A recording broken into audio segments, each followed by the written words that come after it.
Hello everyone, welcome to my channel DM learn academy.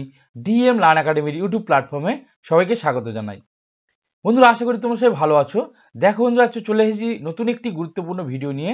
দেখো, Bangla pedagogy থেকে আজকের একটি গুরুত্বপূর্ণ প্র্যাকটিস সেট রয়েছে। দেখো, প্র্যাকটিস সেট 4। ওকে, এর আগে 3টে প্র্যাকটিস সেট অবশ্যই দিয়েছি, তোমরা আমার চ্যানেল থেকে অবশ্যই তোমরা দেখে নিতে পারো। ওকে, দেখো, প্রাইমারি টেট 2024 ডিসেম্বরে যে পরীক্ষা হতে চলেছে, সেই পরীক্ষাকে লক্ষ্য রেখে কিন্তু আমরা তোমাদের জন্য প্রতিনিয়ত প্র্যাকটিস সেট দিয়ে চলেছি। ওকে, দেখো, আজকে গুরুত্বপূর্ণ 30টি প্রশ্ন রয়েছে, সম্পূর্ণ বাছাই করা প্রশ্ন। আজকের খুবই গুরুত্বপূর্ণ প্রশ্ন, অবশ্যই তোমরা শেষ পর্যন্ত দেখবে, কেউ স্কিপ করবে না। ওকে, আশা করছি আজকের ভিডিওটি তোমাদের জন্য খুবই হেল্পফুল হতে চলেছে। ওকে, আর তোমরা যারা আমার চ্যানেলে নতুন, এখনো সাবস্ক্রাইব করোনি, তোমরা চটপট করে সাবস্ক্রাইব করে নাও, না হলে কিন্তু গুরুত্বপূর্ণ ভিডিওগুলো অবশ্যই তোমরা মিস করে যাবে। ঠিক আছে, আর অবশ্যই করে যদি ভালো লাগে প্রত্যেকে একটা করে লাইক করে দাও, প্রত্যেককে বলবে একটা করে লাইক করে দাও সঙ্গে সঙ্গে, এবং বন্ধুদের মধ্যে একটু শেয়ার করে দাও। ওকে, আর অবশ্যই করে তোমরা যারা ভাবছো সমস্ত ভিডিওর পিডিএফ গুলো তোমরা পেতে চাচ্ছ, অবশ্যই তোমরা কিন্তু অবশ্যই করে পিডিএফ গুলো পেয়ে যাবে। তোমরা কিন্তু আমার টেলিগ্রাম গ্রুপে যুক্ত হয়ে যাও, টেলিগ্রামের লিঙ্ক কিন্তু ডেসক্রিপশনে দেওয়া রয়েছে। ওকে, ওখান থেকে তোমরা অবশ্যই করে যুক্ত হয়ে যেতে পারো, না হলে কিন্তু তোমরা অবশ্যই টেলিগ্রামে গিয়ে ডিএম লার্ন একাডেমি বলে সার্চ করতে পারো, ওখান থেকে তোমরা অবশ্যই করে যুক্ত হয়ে যেতে পারো। দেখো, আজকের ভিডিওটি অবশ্যই খুবই গুরুত্বপূর্ণ, কারণ এখানে কিন্তু আমি 30টি প্রশ্ন সম্পূর্ণ বাছাই করা প্রশ্ন নিয়ে রেখেছি। দেখো, সিটেট 2012 যে সকল প্রশ্ন এসেছিল এবং অন্যান্য সালে যে সকল প্রশ্ন এসেছিল, সে সকল প্রশ্নগুলো কিন্তু বাছাই করে নিয়ে আমি আজকে রেখেছি। অবশ্যই তোমরা জানো আমার সমস্ত ভিডিওগুলো কিন্তু অবশ্যই বাছাই করা প্রশ্ন থাকে, গুরুত্বপূর্ণ প্রশ্ন থাকে। 2023 সালের তোমরা দেখেছো যে কি মানের প্রশ্ন এসেছিল, কি ধরনের টাফ প্রশ্ন এসেছিল। আমি চেষ্টা করছি সেরকম টাফ প্রশ্নগুলো নিয়ে আলোচনা করার জন্য। ওকে, তো চলো, আজকের ভিডিওটি তোমাদের জন্য খুবই গুরুত্বপূর্ণ হতে চলেছে, অবশ্যই শেষ পর্যন্ত দেখো। এবং তোমরা যারা এখনো সাবস্ক্রাইব করো, চটপট করে সাবস্ক্রাইব করে নাও, পাশে থাকা বেল আইকনটি অবশ্যই প্রেস করে রাখো যাতে নোটিফিকেশনটি তোমাদের কাছে পৌঁছে যায়। তো চলো দেখি না আজকের গুরুত্বপূর্ণ ভিডিওর যে সকল প্রশ্ন রয়েছে, সেই প্রশ্নগুলো কি কি রয়েছে। চলো শুরু করি। দেখো, প্রথম প্রশ্ন কি বলেছে, এক এক গোষ্ঠীর মধ্যে নিয়ম শৃঙ্খলা যা ধ্বনিপুঞ্জকে বলা হয় এক একটি শব্দ। দেখো, এটাকে ভালো করে বুঝতে হবে, না বুঝলে কিন্তু তোমরা প্যাডাগজির প্রশ্নগুলো তোমরা করতে পারবে না। অবশ্যই একটা ধন্দের মধ্যে রাখে প্যাডাগজির প্রশ্নগুলো। দেখো, এক এক গোষ্ঠী মধ্যে নিয়ম শৃঙ্খলা যা ধ্বনিপুঞ্জ, অর্থাৎ একটা গোষ্ঠীর ধ্বনি মানে কি হচ্ছে আমাদের যে মুখের আওয়াজ, সেই পুঞ্জগুলোকে, অর্থাৎ একসঙ্গে যেগুলো সেই ধ্বনিপুঞ্জ একসঙ্গে আমরা যে আমরা ছোট ছোট ধ্বনিগুলোকে একসঙ্গে মিলিত করে সেগুলোকে একটা ভাষায় প্রকাশ করি। ঠিক আছে, তাহলে বলা হয় কি এক একটি শব্দ, অর্থ, ভাষা না বর্ণ। দেখো, যদি বলতো যে ধ্বনিগুলোকে কিন্তু আমরা শব্দ বলতে পারতাম, ধ্বনিগুলোকে আমরা শব্দ বলতে পারতাম, কিন্তু ধ্বনিপুঞ্জ যখন বলবে তখন অবশ্যই করে কিন্তু ভাষা হয়ে যাবে বন্ধুরা। ওকে, চলো নেক্সট। পরেরটা বলেছে, নিচের কোনটি সূক্ষ্ম চালিকা শক্তির ফাইন মোটর স্কিল বিকাশের উদাহরণ। দেখো, সূক্ষ্ম চালিকা শক্তি বা ফাইন মোটর স্কিলের উদাহরণ বলেছে। ফাইন মোটর স্কিল বলতে আমরা কি বুঝবো? দেখো, ফাইন মোটর স্কিল মানে সূক্ষ্ম চালিকা শক্তি, যে সকল আমাদের শরীরে ছোট ছোট অঙ্গ আছে, সেই ছোট ছোট অঙ্গর যে চালিকা চলন, সেই চলনকে বলা হচ্ছে কি সূক্ষ্ম চলন। ওকে, অর্থাৎ আমাদের যে সকল হাতের আঙুল, ঠিক আছে, এই হাতের আঙুলগুলোকে যে সকল চলন হয়, ঠিক আছে, ধরো আমাদের চোখের পাতার যে চলন, এইগুলোকে সূক্ষ্ম চালিকা শক্তি। ওকে, আর স্থূল চালিকা শক্তি কোনগুলো? দেখো, আমরা কোনো কাজ করতে গেলে আমাদের সমস্ত শরীরটাকে যখন চালনা করতে হয়, সেটা হচ্ছে কি স্থূল চালিকা শক্তি। তাহলে এই সূক্ষ্ম চালিকা শক্তির যে উদাহরণগুলো কি কি বলেছে, দেখো, লম্ফন, আরোহণ, লিখন না পঠন। দেখো, লম্ফন অর্থাৎ লাফাতে গেলে কিন্তু আমাদের সমস্ত শরীরে একটা যে চালিকা শক্তি আছে সমস্তগুলোকে কিন্তু প্রয়োগ করতে হয়। আরোহণ অর্থাৎ কোনো জায়গায় চড়তে গেলে, উঠতে গেলে অবশ্যই। দেখো, লিখন আর পঠন, দেখো পঠনের ক্ষেত্রে কি হয়, আমরা পড়ি মুখ দিয়ে, কিন্তু লিখন, দেখো লেখার ক্ষেত্রে যখন আমরা আঙুল, ছোট ছোট হাতের আঙুলের মধ্যে দিয়ে লিখি, অর্থাৎ তখন আমাদের এই আঙুলের পেশির উপরও কিন্তু জোর পড়ে। ওকে, তাহলে এই যে ছোট ছোট আমাদের অঙ্গ রয়েছে, এই অঙ্গ প্রত্যঙ্গের যে চলন, সেটা হচ্ছে কি সূক্ষ্ম চালিকা শক্তির চলন। তাহলে লেখার ক্ষেত্রে আমাদের এই আঙুলের চলন হয়, তাহলে এটা হচ্ছে কি লিখন, হচ্ছে এখানে সূক্ষ্ম চালিকা শক্তির বিকাশ। চলো নেক্সট। পরে দেখো, একটি লিখন কর্ম সম্পাদনের সবচেয়ে কাঙ্ক্ষিত ধারণা কোনটি হবে? দেখো, একটি লিখন কর্ম সম্পাদন, একটা লেখার কর্ম সম্পাদন করতে কাঙ্ক্ষিত ধারণাটি কি হবে? দেখো, সিটেট 2014 প্রশ্ন এসেছিল এটা। দেখো তথ্য সংগ্রহ, ক্রমবিন্যাস, খসড়া নির্মাণ, দ্বিতীয় খসড়া নির্মাণ। তারপরে দেখো তথ্য সংগ্রহ, ক্রমবিন্যাস, দ্বিতীয় খসড়া নির্মাণ, ক্রমবিন্যাস, তথ্য সংগ্রহ, খসড়া নির্মাণ, দ্বিতীয় খসড়া নির্মাণ, তথ্য সংগ্রহ, খসড়া নির্মাণ, দ্বিতীয় খসড়া নির্মাণ।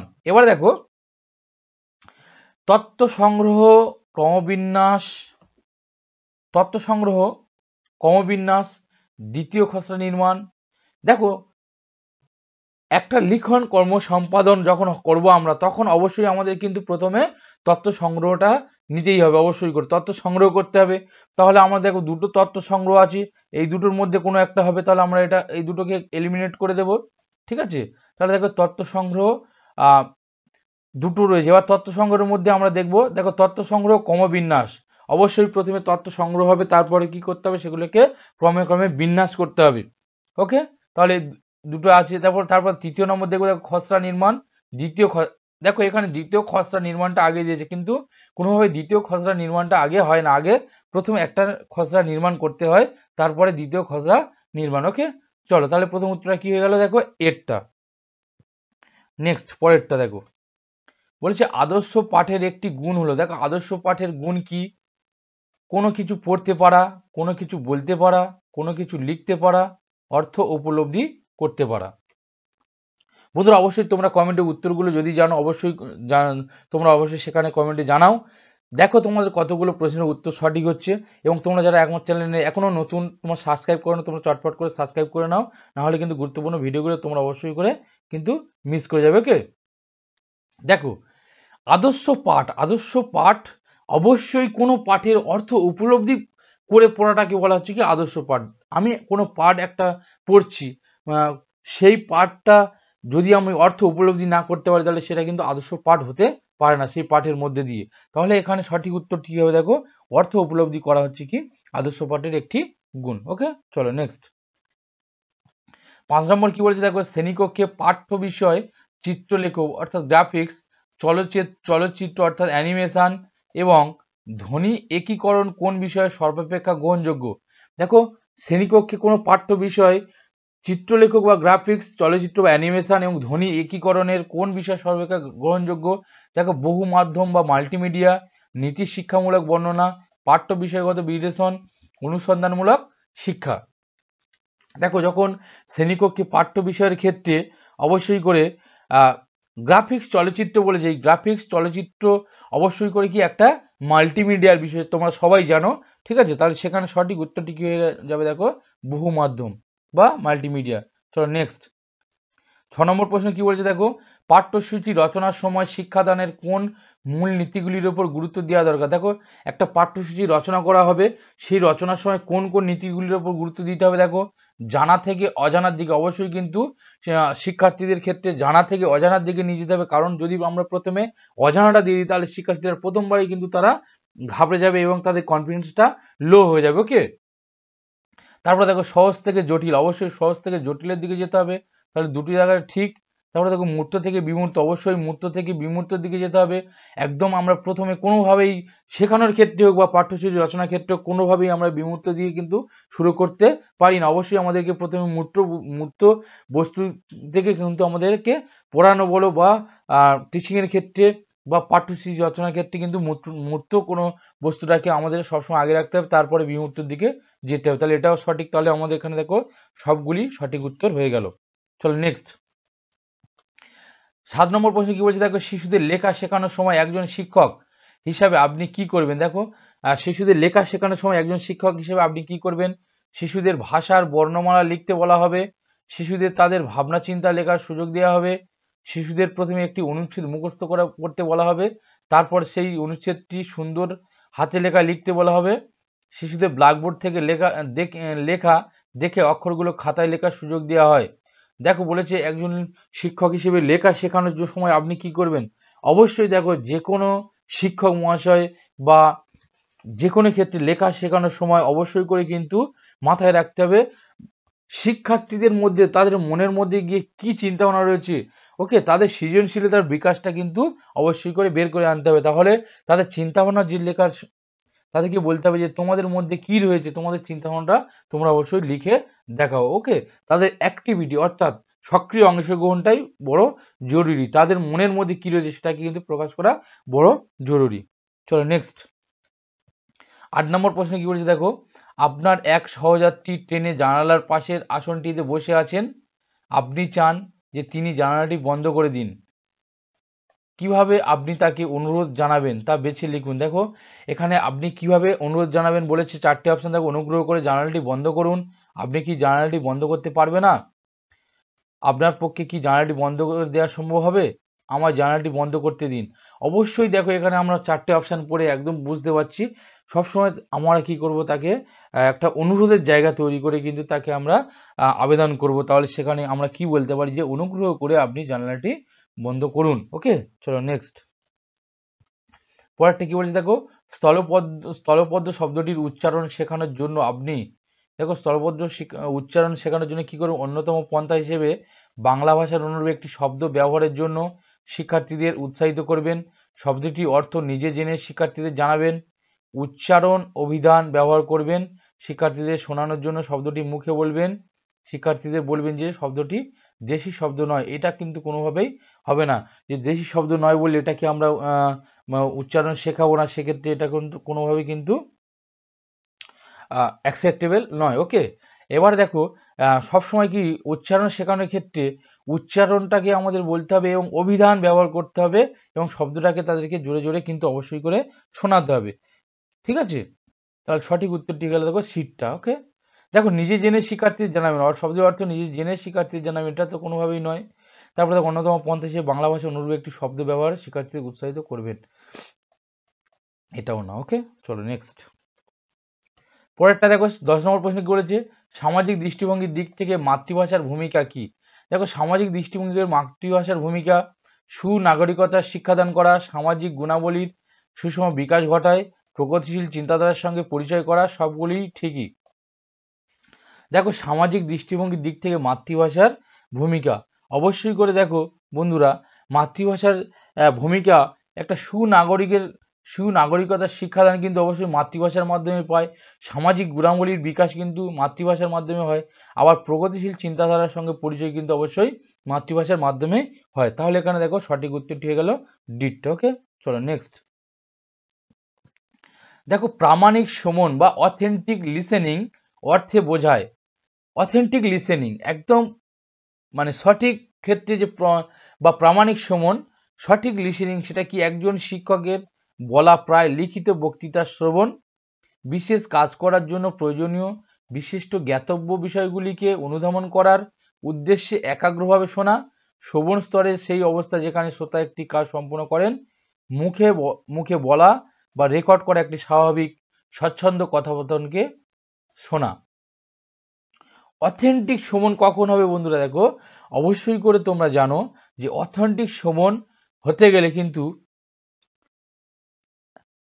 এমন একটা শ্রবণ যে শিক্ষার্থী বা ব্যক্তি একদম একাগ্রভাবে শুনবে। ওকে, এবং সেই শোনার মধ্য দিয়ে কিন্তু সে কি বলতে চাচ্ছে সেটাকে অনুধাবন করবে বা বিষয়টিকে অনুধাবন করবে। ওই অনুধাবন করার জন্য কিন্তু অবশ্যই সে একাগ্রভাবে শুনবে এবং তার সেই শোনার মাধ্যমে কোনো একটা প্রয়োজন রয়েছে বা বিশেষ কাজ কিন্তু সে তার মধ্যে দিয়ে সম্পূর্ণ করতে পারবে। তাহলে এখানে সঠিক উত্তরটি হয়ে গেল দেখো বিটটা। ওকে, চলো নেক্সট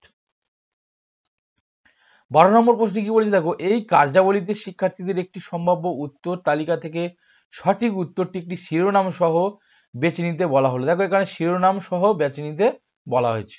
ধ্বনি রেকর্ড বাজানোর পূর্বে পাঠ পড়ানোর সময় কি ধরনের তথ্য দেওয়া হবে? এখানে ছাত্ররা সঠিকভাবে পাঠের সারমর্ম অনুমান করবে, ঘটনাগুলি জানতে চেষ্টা করবে, প্রশ্নের উত্তরগুলি অনুমান করবে, না যে তথ্যগুলি দেওয়া হয়নি তা জানার চেষ্টা করবে। দেখো সঠিক উত্তরটি একটি শিরোনাম সহ বেছে নিতে বলা হয়েছে।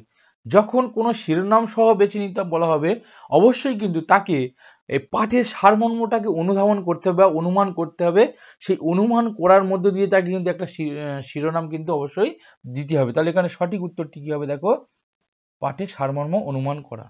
চলো নেক্সট 13 নম্বর প্রশ্ন কি বলছে, এক বা একাধিক ধ্বনি অর্থবোধক সম্মেলন কি তৈরি হয়? এক বা একাধিক ধ্বনি অর্থবোধক সম্মেলনে, তাহলে একাধিক ধ্বনির অর্থবোধক সম্মেলনে কি তৈরি হচ্ছে? অবশ্যই বন্ধুরা তোমরা উত্তরটি করার চেষ্টা করো। এর আগে কিন্তু আমরা অবশ্যই বলেছি, দেখো ধ্বনিপুঞ্জর কিন্তু এখানে অর্থ, যখন ধ্বনিপুঞ্জের কোনো অর্থ বোঝাবে, অর্থবোধক সম্মেলন, তখন কিন্তু অবশ্যই করে সেটা মাথায় রাখতে হবে কি হবে, দেখো রূপ, অর্থ, বাক্য না শব্দ।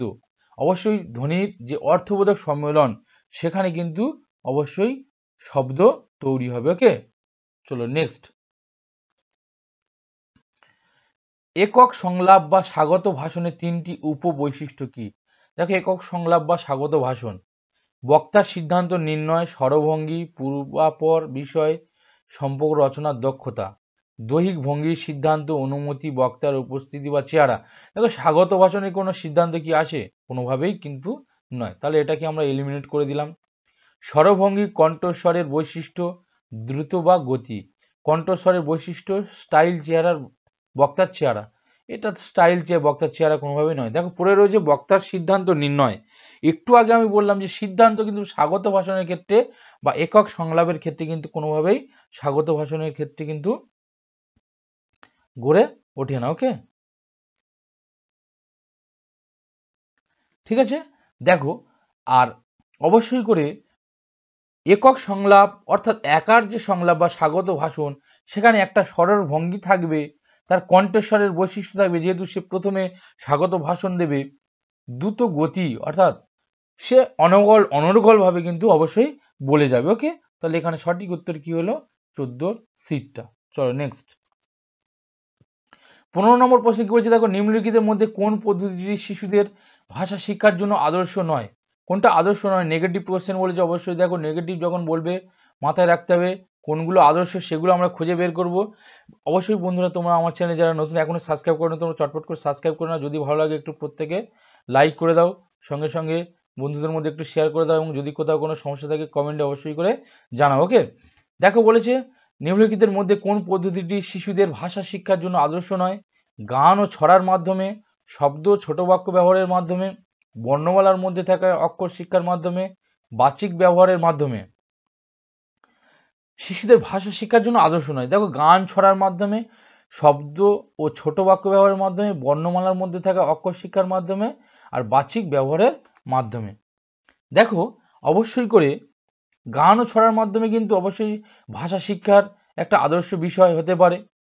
শব্দ ও ছোট বাক্য ব্যবহারের মাধ্যমে অবশ্যই ভাষা ব্যবহার শিখতে পারে, আর বাচিক ব্যবহারের মাধ্যমে শিখতে পারে। কিন্তু বর্ণমালার মধ্যে থাকা অক্ষর শিক্ষার, এই অক্ষর শিক্ষার ক্ষেত্রে কিন্তু ভাষা শিক্ষার কোনো একটা আদর্শ বিষয় থাকে না। ওকে, নেক্সট। দেখো নিম্নলিখিতের মধ্যে কোন পদ্ধতিটি শিশুদের ভাষা শিক্ষার জন্য আদর্শ? দেখো এটা আগে রিপিট হয়ে গেছে, অবশ্যই করে সিটটা। চলো নেক্সট।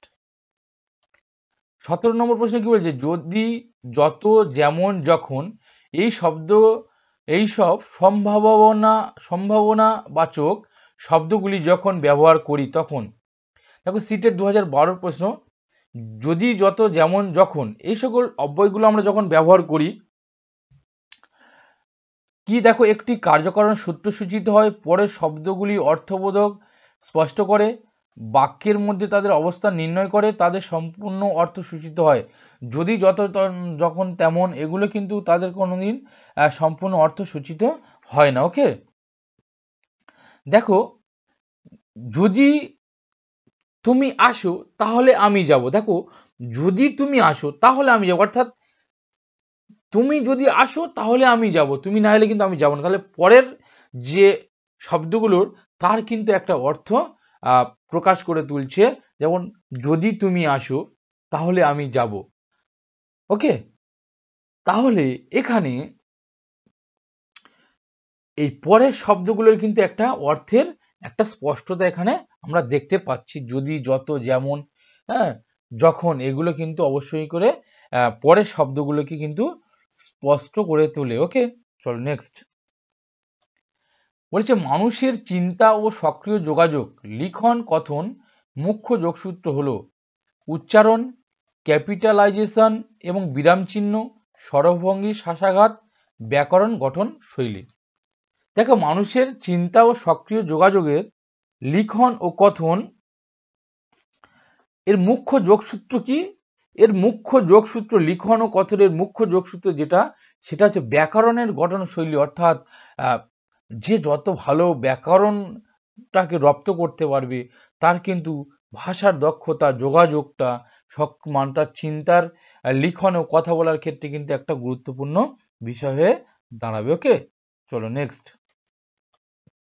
বলেছে প্রাথমিক স্তরে পঠনের দক্ষতা অর্জনের জন্য নিম্নলিখিত কোনটি প্রয়োজন? প্রাথমিক স্তরে পঠনের দক্ষতা অর্জনের জন্য বলেছে, দেখো বর্ণমালা শনাক্তকরণ, বিরাম চিহ্নের বিষয়ে জ্ঞান, পাঠকে অনুধাবন করা, পড়ার সাবলীলতা। দেখো পঠনের ক্ষেত্রে বর্ণমালার যদি আমরা শনাক্তকরণ করি তাহলে সেক্ষেত্রে পড়ার এখানে কোনো কিন্তু গুরুত্ব নেই। ওকে, তাহলে এটাকে আমরা এলিমিনেট করে দেব। বিরাম চিহ্ন বিষয়ে জ্ঞান না থাকলেও সে কি পড়তে পারবে না? এটা তো কোনোভাবেই নয়। পড়ার সাবলীলতা যদি না থাকে সে তার পঠনের দক্ষতা কি অর্জন হবে না? আর পাঠকে অনুধাবন করা, দেখো অবশ্যই যদি পাঠকে সে অনুধাবন করে প্রাথমিক স্তরের ক্ষেত্রে তাহলে তার পঠন দক্ষতা সে অবশ্যই করে কিন্তু অর্জন করতে পারবে। ওকে, তাহলে সঠিক উত্তর সিটটা হয়ে গেল। চলো নেক্সট। তারপর দেখো পাঠ পরিকল্পনার যে স্তরে শিক্ষার্থীদের পাঠের প্রতি পেশনা জাগানো হয় সেটি হলো, পাঠ পরিকল্পনার কোন স্তরে পেশনা জাগানো হয়? আমরা জানি পাঠ পরিকল্পনার যে স্তরগুলো রয়েছে, প্রস্তুতি স্তর, উপস্থাপনের স্তর, ওকে, চকবোর্ড সামারি থেকে শুরু করে ঠিক আছে, সাধারণীকরণের স্তর। তাহলে এই যে পেশনা জাগানো হয় অবশ্যই করে কিন্তু দেখো কোন স্তরে? প্রস্তুতি, উপস্থাপন, সাধারণীকরণ স্তর, কোনোটি নয়। অবশ্যই করে তোমরা যদি জেনে থাকো কমেন্টে জানাও। দেখো অবশ্যই করে কিন্তু পেশনা জাগানোর স্তর যেটা, সেটা হচ্ছে মূলত আমরা প্রস্তুতি স্তরে করে থাকবো। ওকে, চলো নেক্সট। দেখো 21 নম্বর প্রশ্ন কি বলেছে? খোকা গেল মাছ ধরতে ক্ষীর নদীর কূলে, এই ধরনের ছড়া কোন স্তরের শ্রেণীতে পড়ানো যেতে পারে? অবশ্যই দেখো এই ধরনের যে সকল ছড়াগুলো রয়েছে কে লিখেছেন বা প্রথম শ্রেণীর যে সকল ছড়াগুলো রয়েছে সহজ পাঠ থেকে শুরু করে এগুলো কিন্তু খুব ভালো করে তোমাদেরকে রপ্ত করে রাখতে হবে, কারণ যে কোনো সময় কিন্তু এরকম ধরনের প্রশ্ন তুলে দিতে পারে। সম্ভবত 2014 সালে পরীক্ষাতে সম্ভবত এসেছিল যে সহজ পাঠের অলঙ্করণ, এই যে ছবিগুলো সেই অলঙ্করণ কে করেছিল। অবশ্যই এইরকম ধরনের কিন্তু প্রশ্ন অবশ্যই করে কিন্তু আসতে পারে, এগুলো একটু মাথায় রাখতে হবে তোমাদেরকে। এবং সমস্ত সিলেবাসটাকেও, প্রাইমারি সিলেবাসটাকেও কিন্তু রপ্ত করে রাখতে হবে। অবশ্যই তোমাদের জন্য কিন্তু প্রাইমারি সিলেবাসের আমি একটা ভিডিও অবশ্যই করে দেব। ওকে, দেখো প্রাথমিক স্তরে, মাধ্যমিক স্তরে, উচ্চ মাধ্যমিক স্তরে। দেখো এই যে খোকা গেল মাছ ধরতে ক্ষীর নদীর কূলে, তোমরা অবশ্যই দেখেছো, অনেক তোমাদের বাড়িতে ছেলেটা রয়েছে, এগুলো কিন্তু মূলত কি প্রাথমিক স্তর, অর্থাৎ শিশু শ্রেণী যেটা বলি আমরা, পাত্তারি আমরা গদা বাংলায় বলে থাকি, এই শিশু শ্রেণীতে কিন্তু অবশ্যই করে এগুলো পড়ানো হয়, অর্থাৎ প্রাথমিক স্তরে। নেক্সট দেখো নিচের বাক্য বিন্যাসটি পড়ুন। শিক্ষক তুমি কি রং বদলে একটি গল্পের বই পড়তে চাও? শিক্ষক তুমি কি বরং বদলে একটি গল্পের বই পড়তে চাও? ছাত্র হ্যাঁ। শিক্ষক হ্যাঁ, অনুগ্রহ করে।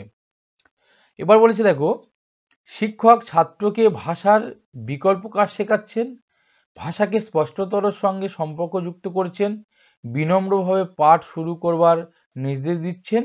এখানে শিক্ষক ছাত্রের মধ্যে অনুরোধ রক্ষা করছেন। দেখো সিটের 2012 নভেম্বরের কিন্তু প্রশ্ন এটা এসেছিল, অবশ্যই দেখতে পাচ্ছ তোমরা। দেখো আজকের প্র্যাকটিস সেটটি খুবই গুরুত্বপূর্ণ, অবশ্যই আরো রয়েছে ভালো ভালো প্রশ্ন, শেষ পর্যন্ত দেখতে থাকে। তোমরা যারা আমার চ্যানেলে নতুন এখনো সাবস্ক্রাইব করো তোমরা চটপট করে সাবস্ক্রাইব করুন। ওকে, দেখো এখানে এই যে ছাত্রদের অনুরোধ করা বলছি, এখানে অনুরোধ রক্ষা করছি, এটা তো কোনো বিষয় নয়। বিনম্রভাবে পাঠ শুরু করবার নির্দেশ দিচ্ছেন, এটা তো নয়। এবার যে ভাষার সৃষ্টতার সঙ্গে সম্পর্ক যুক্ত করছেন, শিক্ষক ছাত্রকে ভাষার বিকল্প কাজ শেখাচ্ছেন। অবশ্যই করে কিন্তু দেখো এখানে এই যে শিক্ষক বলছে যে বরং তুমি কি গল্পের বই পড়তে চাও? হ্যাঁ, ছাত্রকে অনুকূল, অর্থাৎ ছাত্র হয়তো একটা অন্য যেটা পড়ছে সেটা ভালো লাগছে না বা সেটার ক্ষেত্রে তার আগ্রহ আসছে না, কিন্তু তার ক্ষেত্রে সে একটা বিকল্প গল্পের বই অবশ্যই করে সে যদি পড়তে বা তার ক্ষেত্রে একটা আকর্ষণীয় বিষয় এখানে গড়ে উঠছে, সেটা হচ্ছে কি শিক্ষক ছাত্র কিন্তু ভাষার বিকল্প কাজ শেখাচ্ছেন। চলো নেক্সট। দক্ষতা বিবর্ধনের জন্য উদ্দীপনাকে বা স্টিমুলেশন কাজে লাগানো হয় এমন একটি শিক্ষণ পদ্ধতি হচ্ছে দক্ষতা বিবর্ধনের জন্য। খুবই গুরুত্বপূর্ণ এই প্রশ্নটি, দেখো সিটেট 2013। অবশ্যই দক্ষতা বিবর্ধনের জন্য দেখো পাঠ পরিকল্পনা, লেসন প্ল্যানিং, ব্যাখ্যা বিশ্লেষণ, আদিত ভিডিও দর্শন, অনুপঙ্ক বা মাইক্রো টিচিং, ক্লাস লেকচার, ভালো নোটস গুণ। অবশ্যই তোমরা কিন্তু এটা করে এসছো, তোমরা জানো। দেখো অবশ্যই কিন্তু এই দক্ষতা বিবর্ধনের জন্য যে স্টিমুলেশন দেওয়া হয় সেটা হচ্ছে কি অনুপুঙ্খ শিক্ষণ বা মাইক্রো টিচিং। ওকে, তোমরা অবশ্যই যারা ট্রেনিং করেছো তোমরা অবশ্যই কিন্তু এটা করে এসেছো। চলো নেক্সট। বলছে লেখা এবং বলাকে কোন কোন বৈশিষ্ট্য পৃথক করে দেয়। দেখো প্রথমটিতে কি বলেছে সেটাকে আমাদের বুঝে নিতে হবে।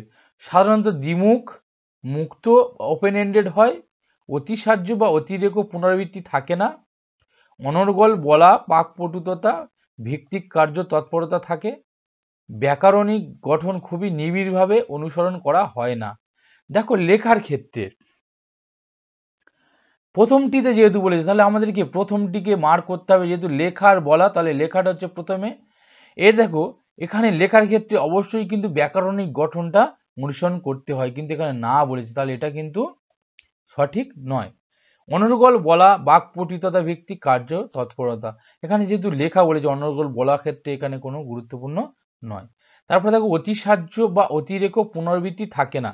অবশ্যই দেখো একটা লেখার ক্ষেত্রে আমরা দেখি সবসময় সেটাকে সুন্দরভাবে বা সুন্দর করে সাজিয়ে তুলি, তার মধ্যে দিয়ে কতটা অতি সাহায্য করে সেটাকে প্রকাশ করা যায় এবং তার মধ্যে কিন্তু পুনরাবৃত্তি থাকে না। কিন্তু কথা বলার ক্ষেত্রে যদি আমরা বলি সেক্ষেত্রে কিন্তু আমরা পুনরাবৃত্তি করে বলতে পারি, ঠিক আছে।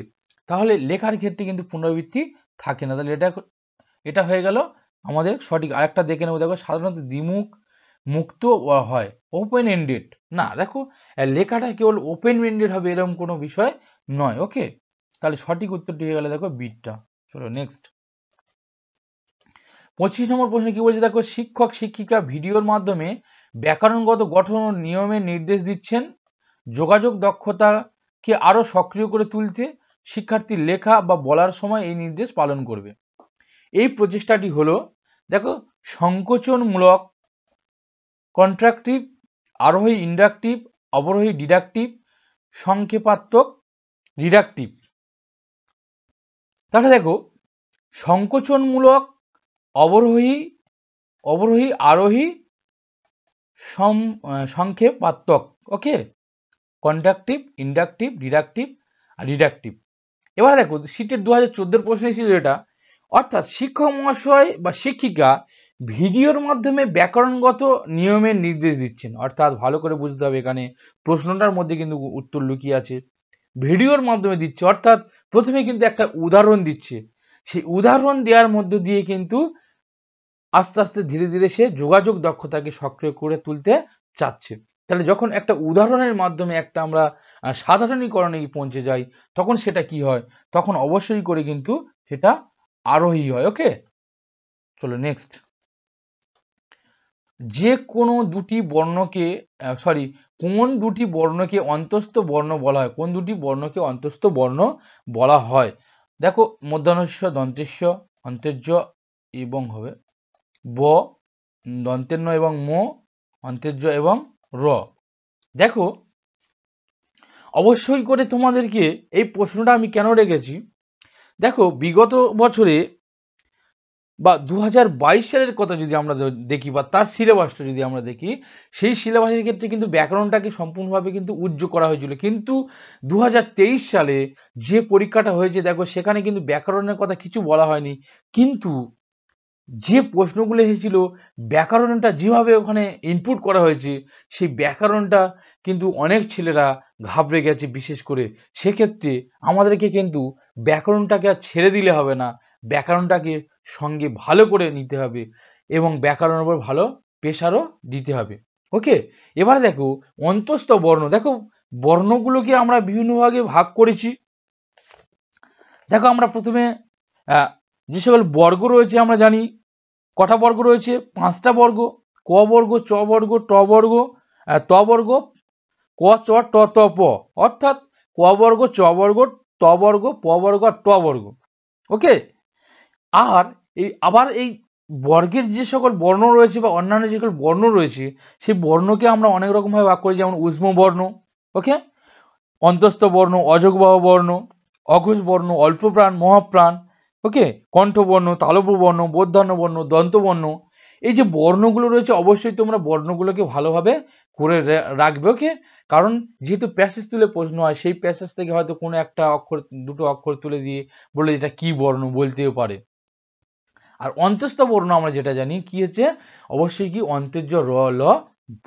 ওকে, এই অন্তস্থ বর্ণ 4টে, যেটা হচ্ছে অন্তর্য র ল আর ব। ওকে, তাহলে দেখো র আর একটা হচ্ছে ল, তাহলে র আর ল, তাহলে অন্তর্য ব র আর ল, এই 4টে হচ্ছে কি অন্তস্থ বর্ণ। ওকে, চলো সঠিক উত্তর হয়ে গেল বিটটা। চলো নেক্সট পরেরটা বলেছে ভাব প্রকাশমূলক ভাষাবৃত্তি কোনটি? ভাব প্রকাশমূলক ভাষাবৃত্তি অর্থাৎ এই যে 4টে অপশন রয়েছে, দেখো বাইরে যেও না, আমি চাই না যে আসুক, শহরটা দেখে মন ভরে গেল, আমার মা নেই। এই 4টের মধ্যে কোনটা ভাব প্রকাশ করছে? দেখো বাইরে যেও না, এটাকে কিন্তু একটা নির্দেশ দেওয়া হচ্ছে। ওকে, তাহলে এটা কিন্তু ভাব প্রকাশমূলক হচ্ছে না। আমি চাই না যে সে আসুক, এটা ভাব প্রকাশমূলক হচ্ছে না। আমার মা নেই, শহরটা দেখে আমার মন ভরে গেল। দেখো অবশ্যই এখানে এই যে বাক্যটা রয়েছে, শহরটা দেখে আমার মন ভরে গেল, দেখো এই শহরের ভাবটা কিন্তু এখানে প্রকাশ হচ্ছে। তাহলে সঠিক উত্তর হয়ে গেল সিটটা। চলো নেক্সট বলেছে শিক্ষার্থীর লিখিত কার্যের ভুল সংশোধন তখনই সর্বাপেক্ষা লাভদায়ক হবে যখন শিক্ষক বা শিক্ষিকা, দেখো সিটের 2024-এর প্রশ্ন। অবশ্যই তোমরা যারা আমার চ্যানেল নতুন এখনো সাবস্ক্রাইব করে নাও, তোমরা চটপট করে সাবস্ক্রাইব করে নাও, পাশে থাকা বেল আইকনটা অবশ্যই প্রেস করে রাখো, এবং অবশ্যই যদি ভিডিওটি ভালো লেগে থাকে প্রত্যেকে সুন্দর আঙুল দিয়ে অবশ্যই লাইক করে দাও, এবং কমেন্টে জানাও কোনো সমস্যা থাকলে বন্ধুদের মধ্যে একটু শেয়ার করতে ভুলবে না। ওকে, অবশ্যই করে দেখো শিক্ষার্থীদের লিখিত কার্যের ভুল সংশোধন তখনই সর্বাপেক্ষা লাভদায়ক হবে। লিখিত কার্যের ভুল সংশোধন তখনই লাভদায়ক হবে কখন না, শিক্ষার্থীদের অধিক অনুশীলনে উৎসাহিত করবেন যতক্ষণ না তারা ঠিক উত্তরটি লিখছে। বোর্ডে সঠিক উত্তরটি লিখে দেবেন, ভুল উত্তরটি পুনরাবৃত্তি করবেন, ইশারায় গুরুত্বপূর্ণ ভুলগুলো চিহ্নিত করবেন এবং শিক্ষার্থীরা নিজেরা সংশোধন করবেন। দেখো শিক্ষার্থীরা অধিক অনুশীলন করবেন যতক্ষণ না তারা কেবলমাত্র লিখতেই থাকবে, অনুশীলন করতেই থাকবে, ভুল যতক্ষণ না হচ্ছে, এরকম কিন্তু কোনো রকম বিষয় নয়। কারণ বর্তমান শিক্ষাক্ষেত্রে আমরা জানি টিচার ইজ এ ভেন ফিলোজফার অ্যান্ড গাইড। ওকে, তো অর্থাৎ গাইড করতে হবে তাকে, বোর্ডে উত্তরটি লিখে দেবেন এটাও তো নয়, তারপরে দেখো ভুল উত্তরটি পুনরাবৃত্তি করবেন এটা তো কোনোভাবেই নয়। এবার দেখো ইশারায় ভুলগুলি চিহ্নিত করতে হবে এবং শিক্ষার্থীরা যাতে নিজেরা সংশোধন করতে পারে। অর্থাৎ শিক্ষক যেমন একধারে সে সহযোগিতা করবে, গাইড করবে বন্ধুর মতন, পথপ্রদর্শকের মতন, তেমনি বর্তমান শিক্ষা ব্যবস্থা শিশুকেন্দ্রিক শিক্ষা ব্যবস্থা সক্রিয়তা ভিত্তিক, অর্থাৎ শিশু সক্রিয়ভাবে তারা কিন্তু নিজেরা সংশোধন করার চেষ্টা করবে। ওকে, চলো নেক্সট 29 নম্বর প্রশ্ন কি বলছে, দেখো দ্বিতীয় শ্রেণীর শিক্ষার্থীরা পাঠ্য বিষয়ের কোন স্তর পর্যন্ত নিজের পড়ার যোগ্যতা অর্জন করেছে তা নির্ধারণ করতে শিক্ষক বা শিক্ষার্থীদের নিচের কোন বিষয়টি লক্ষ্য করতে হবে।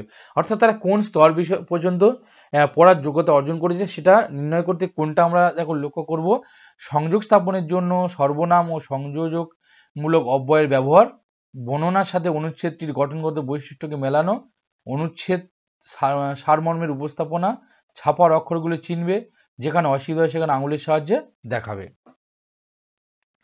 দেখো 29 নম্বর প্রশ্ন, অবশ্যই করে যখন তারা কোনো স্তর পর্যন্ত নিজে পড়ার যোগ্যতা অর্জন করবে তারা অবশ্যই অক্ষরগুলো চিনতে শিখবে, এবং যদি কোথাও কোনো সমস্যা থাকে তারা অবশ্যই কিন্তু সেটা তারা দেখাতে পারবে। ওকে, তাহলে এখানে দেখো সর্বনাম সংযোজনমূলক অব্যয়ের ব্যবহার এটা তো কোনোভাবেই নয়, ঠিক আছে।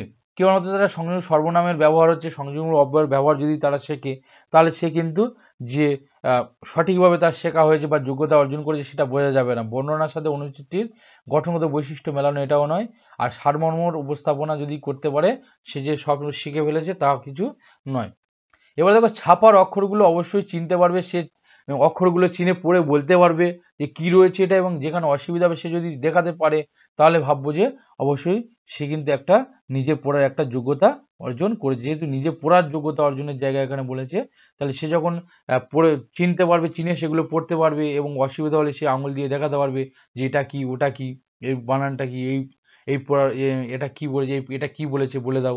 এই যে জায়গাটা যখন সে বলতে পারবে, তখন তার কিন্তু যে সে নিজে একটা পড়ার যোগ্যতা অর্জন করেছে সেটা আমরা বুঝতে পারবো। ওকে, চলো নেক্সট 30 নম্বর প্রশ্নে কি বলেছে দেখো, জানা অজানা বিভিন্ন বিষয়ের আলোচনা, অংশগ্রহণ এবং ফলপ্রসূ উপস্থাপনা এই দুটি ক্রিয়াকলাপের জন্য প্রয়োজন। দেখো জানা অজানা বিষয়ের আলোচনা, অংশগ্রহণ এবং ফলপ্রসূ উপস্থাপনা এই দুটির মধ্যে কি প্রয়োজন রয়েছে দেখো, সিটের 2014 প্রশ্ন। মৌখিক যোগাযোগ স্থাপন, পঠন, ইন্টারনেট সাহায্য গ্রহণ, একটি পৃথক দৃষ্টিভঙ্গি নিয়ে পুনর্লিখন। জানা এবং অজানা এই যে বিষয়টি, এই যে অংশগ্রহণ এবং ফলপ্রসূ উপস্থাপনা এই ক্রিয়াকলাপের জন্য কি প্রয়োজন, অবশ্যই একটা আলোচনার বিষয়ে যখন হবে জানা অজানা বিষয় নিয়ে, তখন কিন্তু অবশ্যই একটা মৌখিক যোগাযোগ, একে অপরের মধ্যে যদি যোগাযোগ স্থাপনটা সঠিক না হয়, তাহলে কিন্তু আলোচনাটা সঠিকভাবে গড়ে উঠবে না। ইন্টারনেট তো কোনোভাবেই নয়, পঠনও নয়। দেখো অবশ্যই কিন্তু মৌখিক যোগাযোগ স্থাপনটা কিন্তু অবশ্যই করে প্রয়োজন। ওকে, তো বন্ধুরা দেখো আজকের এই গুরুত্বপূর্ণ 30টি প্রশ্ন ছিল। অবশ্যই বলেছি যে আজকের গুরুত্বপূর্ণ 30টি প্রশ্ন নিয়ে আলোচনা করব। তোমরা দেখলে যে আজকের প্রশ্নগুলো কেমন ধরনের ছিল। অবশ্যই তোমাদের যদি ভালো লাগে অবশ্যই লাইক করতে ভুলবে না, প্রত্যেকে একটু লাইক করে দাও। যদি এখনো তোমরা অবশ্যই আমার চ্যানেলটি সাবস্ক্রাইব না করো, অবশ্যই চটপট করে সাবস্ক্রাইব করে দাও এরকম গুরুত্বপূর্ণ ভিডিওগুলো অবশ্যই পাওয়ার জন্য। ততক্ষণ তোমরা পড়তে থাকো, আবার দেখা হবে নতুন একটি ভিডিও নিয়ে। প্রত্যেককে ভিডিওটি দেখার জন্য অসংখ্য ধন্যবাদ।